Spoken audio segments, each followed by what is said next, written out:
Проявата вече се превръща в традиционна. Тази инициатива я правим за поредна година от политическа партия ГЕРБ.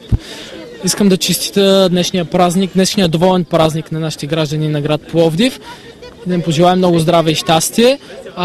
Конкретно тази инициатива за поредна година я правим, но както се вижда, всяка година е различна и е по-оригинална от всяка предишна.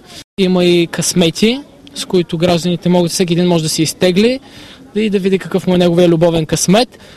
Любовните пожелания бяха взети на заем от стихове на европейски и световни класици.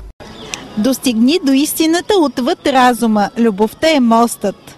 Освен любовните пожелания, стари мераклии се надяваха и на други подаръци. Помислих, че такова, че презерватив ми подарят. Не. Добре. Или бутилка червено вино.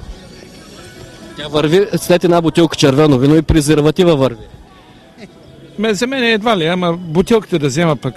Невъзможно е да обичаш и да бъдеш разумен.